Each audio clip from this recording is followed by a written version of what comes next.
आदिवासी क्रांति विरोध। बहुत बहुत धन्यवाद संचालक महोदय। आप सभी को जोहार, जय आदिवासी, जय भील प्रदेश।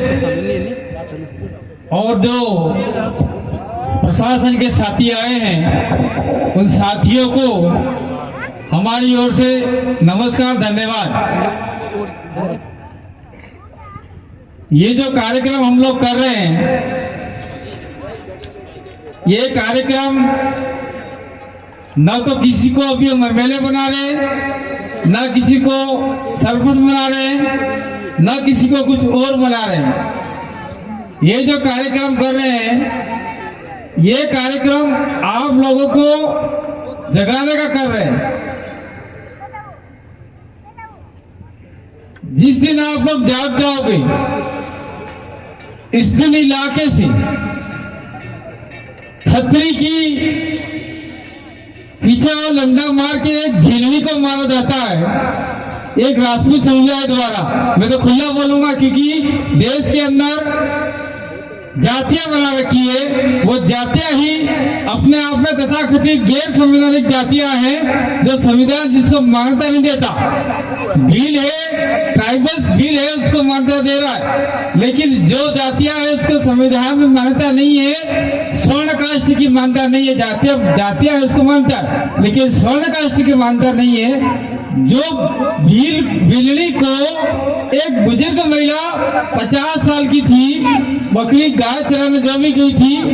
राजपूत समाज के एक भाई, एक बुजुर्ग ने उसको, मेरे को शिव जी का भार आया, दे छतरी से मारा और वो औरत मर गई। इसके लिए हमने राज तिलक के अंदर बहुत बड़ा कार्यक्रम किया था। ये बात आप लोगों को थोड़ा समझ के जाना है। दूसरी बात मैं और कहना चाह रहा हूं कि अभी हमारा एक भाई यहाँ पे आके खड़ा हुआ, अमित भाई, उसने कहा कि अटे सीता वीता खाई जी, शेर वेर खा जाता है लोगों को और कोई हमको मुआवजा नहीं देता है। हम लोग उदयपुर कलेक्ट्री पे जाकर धरना देते हैं और पुलिस प्रशासन हमारी ज्ञापन लेता है, कलेक्टर लेता है, उसको कचरे के डिब्बे में डाल देता है। और अगर हम लोग सही तरीके से समझदार हो गए तो वो ज्ञापन आपको 25 लाख रुपए दिला सकता है। एक राजपूत भाई मर जाता है, उसको सरकार से 25 लाख मिलते हैं। एक भील ग्रासिया जो भी आदिवासी मर गया, उसको 50,000 रुपये से 5 लाख रुपए देके ठंडा करा देते हैं। और हमारी मांग ये रहती है कि एक आदमी को 25 लाख रुपया उसके परिवार को सरकारी नौकरी मिले। ये बात हम लोग जन जागृति के मार्फत से फैला रहे हैं। और जब भी ये मामला पूरे इलाके में फैल जाएगा तो निश्चित रूप से ऐसा हो सकता है। ये आपको जागने की जरूरत है। हम लोग ये कह रहे हैं। और यहाँ कोई पार्टी की बात नहीं है, लेकिन मैं कहना चाह रहा हूं आप लोगों को कि आप लोग जरा कान खोल के सुन लीजिए। आप लोग चुनाव आता ही कोई दारू देता है, कोई टुकड़ू वाले, कोई पाड़े वाले, कोई पकड़ो वाले, मैं साठवान वाले, इन्हें वोट आ लो। वोट उसको ही देते हैं आप लोग। टाटना देता है, मुर्गा देता है, मीट देता है, दारू देता है। वो खा पी के एक दिन में सवेरे हम जाते हैं, मुक जाते हैं। 5 साल तक किसी का भला नहीं करता, ऐसा रहता। हेडपंप लेने जाओगे तो कहेगा नहीं, मैंने तो वोट पैसा दे के दिया, तेरा काम नहीं करूंगा, जाओ। थोड़ा सा आगे हो ना। इसलिए हम लोग आपको जगाए मेन रोड कि आप लोग ये अपने कांग्रेस हो, बीजेपी हो, कोई भी पार्टी हो, क्या उस पार्टी का जो पदाधिकारी है, जिला अध्यक्ष है, या जो आपका मंत्री संतरी मुख्यमंत्री बनता है, वो आदिवासी होता है क्या? घंटा ही नहीं होता है। और आपका काम करेगा नहीं। जयपुर के अंदर एक कमरे में बैठे बैठे प्लान बनाएगा कि गगुंदा के आदिवासियों को क्या देना है। इसमें हम इमने समझते हो कि ग्रासिया नाम में बदल डाल दें, बिलन का मार दिए। ग्रासिया बिल और जो भी है इस इलाके के अंदर, उसको क्या देना है, वो बात एक वन कमरे में वो तय करते हैं। तय करने के बाद में जहाँ आपको 100 रुपये का अधिकार देना होता है, वहाँ आपको 5 रुपये में देके ठंडा कर देते हैं। 5 रुपया। इसलिए आज हमारी ये हालत है। हम कांग्रेस और बीजेपी को बार बार वोट देते आए। ये वोट देना जिस दिन आदिवासी ने बंद कर दिया और कह दिया, स्टाम्प पर लिखवा दिया कि हम तेरे को वोट देंगे, लेकिन यहाँ पे ये काम होना चाहिए, वो काम होना चाहिए, ये अगर अपन इसमें सफल हो जाते हैं निश्चित रूप से हमारा फायदा हो सकता है। विकास। अब हम रास्ते में आ रहे थे, बवर्जी हमारी बात हो रही थी। बवर्जी ने कहा वो आगे वाली सरकार क्या समझती है, विकास का मतलब रोड, ये आपका हाईवे निकला जिससे विकास हो गया क्या? कितने आदिवासियों की जमीनें चली गई? बहुत सारे आदिवासी की जमीनें चली गई, जिसमें चाहे ग्रासिया हो चाहे भील हो, और आदिवासी के अलावा गैर आदिवासी प्रजा हो उसकी भी जमीनें चली गई। लेकिन यहाँ जगह जगह टोल नाके बना दिए हैं। उस टोल नाकों का आपका कलेक्टर, एएसपी, एसडीएम, तहसीलदार, थानेदार, पुलिस प्रशासन और एमएलए, एमपी वो तो फ्री में जाते हैं। और आप अगर कोई गाड़ी लेके जाते हो तो पैसा लेते हैं। मैं तो कहता हूँ इस आदिवासी इलाके में जितने भी टोल नाके बनाए हैं उनको हटा देना चाहिए और आदिवासी को टोल मुक्त करना चाहिए। ये लड़ाई में पहले से लड़ने वाला था, लेकिन मैं आप लोगों को धन्यवाद देता हूँ। मेरा 1.5 साल पहले एक्सीडेंट हुआ था और आप सभी ने मेरे जिंदा रहने के लिए आप लोगों ने गुजर से प्रार्थना की थी। इसलिए वो ऊपर वाला जो मानते हैं नहीं मानते, मैं भी मानता नहीं मानता पता नहीं है, लेकिन कोई कहते हैं कि किताबों में लिखा है कोई यमदूत फमदूत होता है ऐसा। तो मैं 6 दिन मरा हुआ था और मरने के जगदीश भाई तो मेरे 1 दिन के अंदर मर गए, 1 घंटे के अंदर जयपुर के पास में। 6 दिन में खाट में मरा हुआ था। तो यम का जो भी लेना आता है वो उसने कहा नहीं इस कांति भाई की जरूरत यहाँ नहीं है, इसको वापिस भेजो, इसको आदिवासियों के लिए जरूरत है। तो मेरे को वहां से उठा के वापिस आपके पीछे भटक दिया है और निश्चित रूप से आपके लिए मैं लड़ने के लिए तैयार हो चुका हूं। मैं किसी से डरने वाला नहीं हूं। मैं खुद मौत को हरा के आया हूं, मौत को दबा के आया हूं। इसलिए मुझे किसी सरकार की किसी की परवाह नहीं है, किसी पुलिस वाले की जरूरत नहीं है, पुलिस से डरने की जरूरत नहीं है मुझे। और हम लोग डरे क्यों? गैर संवैधानिक जो काम करेगा, गैर कानूनी काम करेगा, वो डरेगा। हम लोग तो इस इलाके के जो 5वीं अनुसूची के अधिकार हैं उसको इम्प्लीमेंट करा के हर आदिवासी को अधिकार दिलाना चाहते हैं और हमारे साथ में ससमन बना के जो आदिवासी को बराबर का दर्जा दे रहे हैं उन दर्जेदारी लोगों को भी सुरक्षा करना चाहते हैं। निश्चित रूप से वो हमारे साथ में खड़े रहे। तो अगर आदिवासियों को दबा के आदिवासी के सर के ऊपर बैठकर हमारे ऊपर अधिकार करना चाहते हैं तो तुरंत भाई तारे कह रहे हमारी जरूरत नहीं है, ऐसा हम खुला बोलने के लिए तैयार है। दूसरा बात यह है कि ये जो गोविंदा का इलाका है, गोविंदा का इलाका है ये, और थोड़ा सा पास में जाए तो कोटड़ा का इलाका है। और कोटड़ा के लोग आज भी किसी चीज को लेकर आंदोलन है, वो लोग रो रहे हैं। जगदीश मन्नारा भाई और हम लोगों ने आंदोलन खड़ा किया था कोटड़ा के अंदर और हमने कहा था जल जमीन आपकी है, इसका आपको कोई नहीं हटा सकता। ये अनुसूचित क्षेत्र है, 1 इंच जमीन सरकार की नहीं है, ये जमीन आपकी है। तो कोटड़ा के अंदर 2 बड़े डैम बन रहे हैं। 2 बड़े डैम बनने से 16 गांव, 8 पंचायत के आदिवासियों को हटाकर और कुछ अन्य जाति के बहुत कम लोग रहते हैं उनको हटा दिया जाएगा और वो पानी सीधा जाएगा जवाई डैम के अंदर और वो पानी सुमेरपुर उधर चला जाएगा और आदिवासियों को तो पीने के लिए भी नहीं मिलेगा। जिस प्रकार से हमारे माही डैम के ऊपर बना हुआ है वहां के सारे आदिवासी विस्थापित हो गए और कनाडा विस्थापित हो गया। ठीक उसी प्रकार से कोटड़ा के अंदर जो डैम बन रहा है उस डैम के लिए विरोध में आपको भी साथ देना होगा। आज कटरा के आदिवासियों को हटाया जा रहा है, कल गोगुंदा के आदिवासियों को हटाया जाएगा। आदिवासी को एक मुश्त होकर लाइन लेनी पड़ेगी। और जो भी एमएलए यहाँ वोट मांगने आता है, चाहे किसी भी पार्टी का हो, देख और लिख तेरे लेटर पर और तय कि कोटरा के अंदर जो डैम बन रहा है उस डैम को तत्काल प्रभाव से निरस्त किया जाए। लिखेगा तो हमारे गांव में आना, नहीं लिखे तो 17 तारीख ऐसा टके काम नहीं। ठीक उसी प्रकार से जो भी दिनेश तुम्हारे इलाके के लोग आए हुए हो, तुमको यही बात कहनी है, किसी सर बात कहनी है। अगर ऐसा नहीं कहे तो निश्चित रूप से हमारा नुकसान होगा। दूसरी बात मैं कहना चाहता हूं कि आप लोगों को ये जो आदिवासी परिवार के मार्फत से आपको कांग्रेस बीजेपी के अगर इतना ही चस्का लगा है, तो आदिवासी परिवार की सामाजिक यूनिट है भील प्रदेश मुक्ति मोर्चा, भील प्रदेश विद्यार्थी मोर्चा, भील प्रदेश युवा मोर्चा, भील प्रदेश महिला मोर्चा, भील प्रदेश भगत संघ, मंडली संघ, जितने भी हमारे बना रखे हैं उसके अंदर जुड़ो और इन पार्टियों को हटाओ।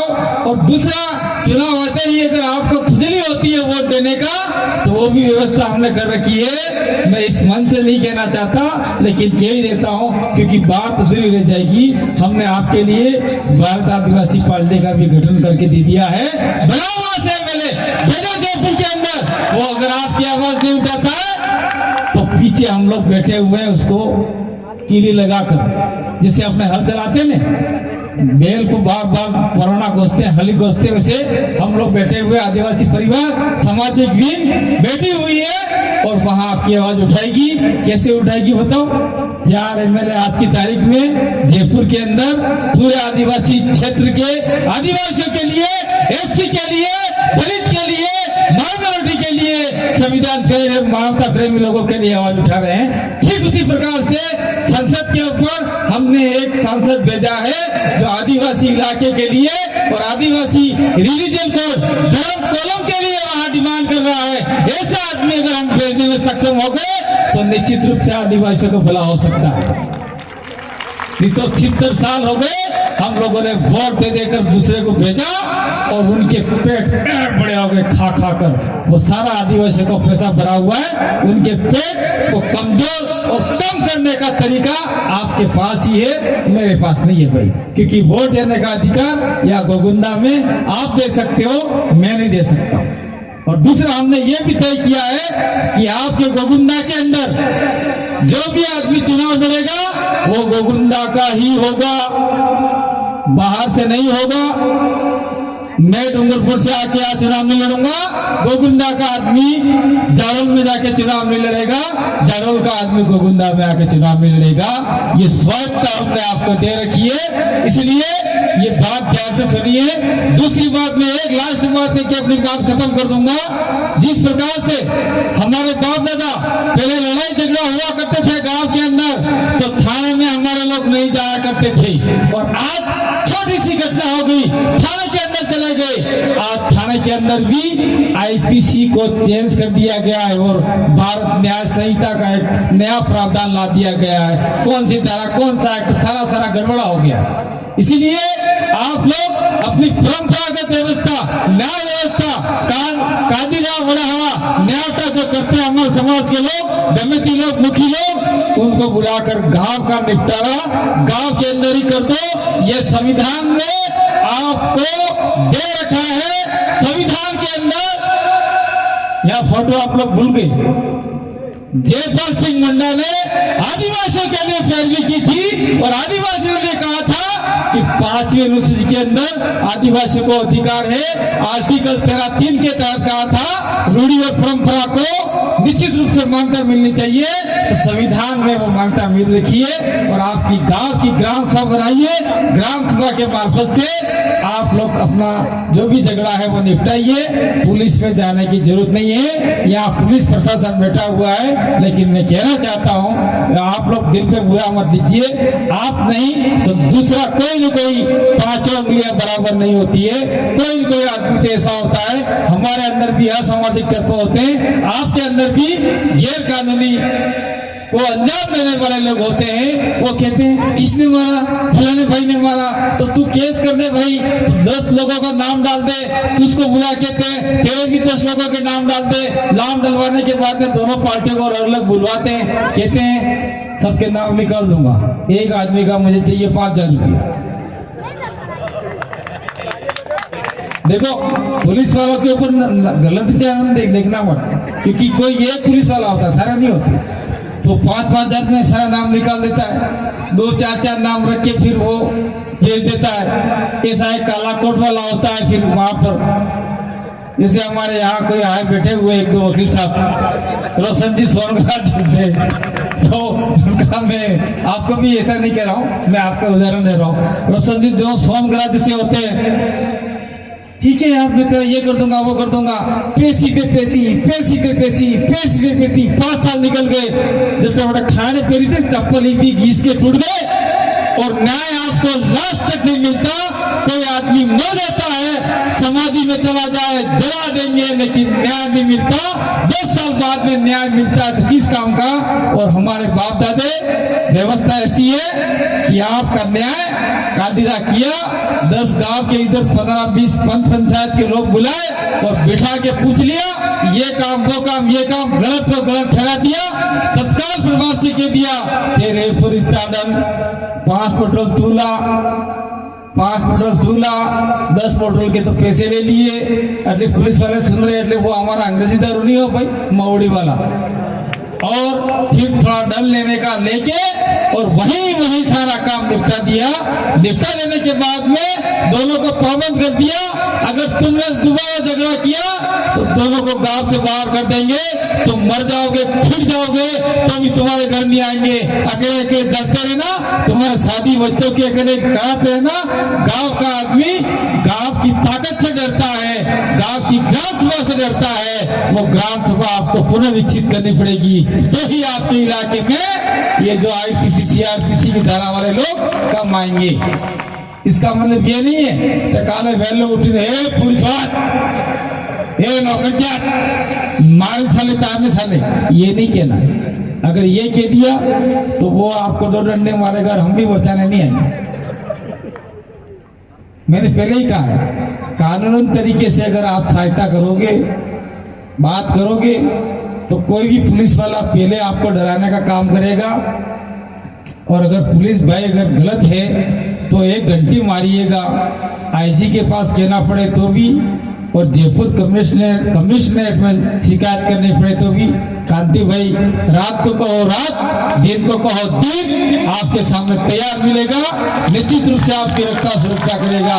लेकिन आप भी संवैधानिक तरीके लोकतांत्रिक काम करोगे तो। और दूसरी एक बात मैं कह के बंद कर देता हूँ, मैं जहां भी जाता हूँ, जहां भी मैंने आह्वान कर दिया कि मैं फलानी जगह पे आ रहा हूँ, तो यार क्या पता ही नहीं पड़ता है। जैसे ही मेरा नाम पढ़ते ही यहाँ हमारे MLA आ जाए, MP आ जाए, तो भी पुलिस प्रशासन थोड़ा कम लगता है, लेकिन गांधी भाई का नाम पढ़ते ही 4 थाना की पुलिस और बुला लेते। ये जगदीश नहीं, दिनेश बैठा हुआ तब छोटा बच्चा था हमारे बीच में, जगदीश मर गया। जगदीश को हम नाना पुंजा वीर जयंती मना रहे थे और पुलिस प्रशासन जगदीश को उठा के ले गई। तो हमारे वहां पर एक CI साहब लेके आए थे, वो यहाँ डिप्टी बन गए कोटरा के अंदर। बोले कांति भाई आप आ रहे हो क्या? कहाँ? पांडर। क्यों?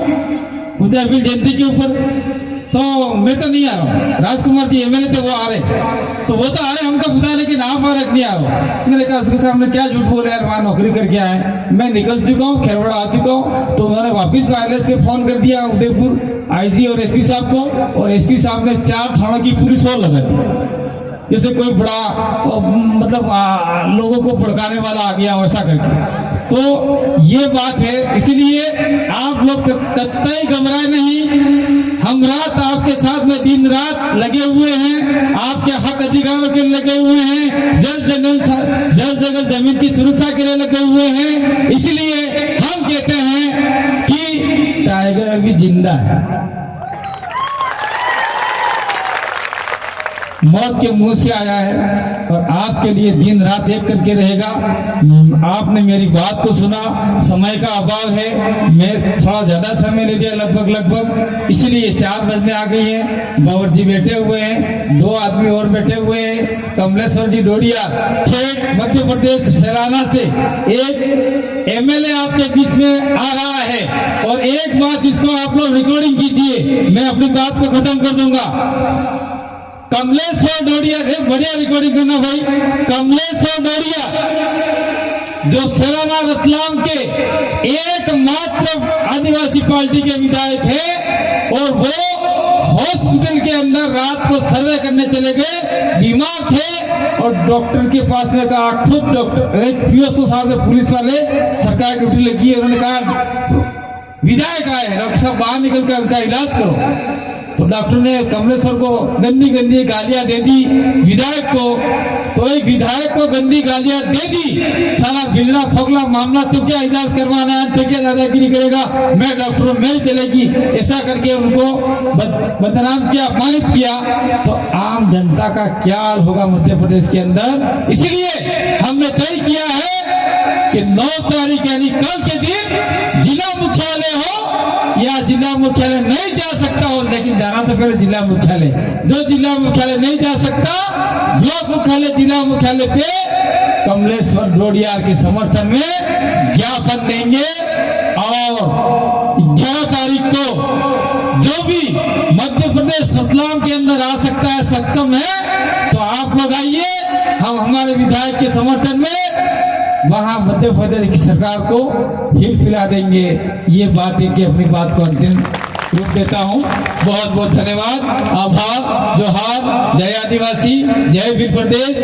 और एक बात बताई थी, मैं फिर भूल गया हूं।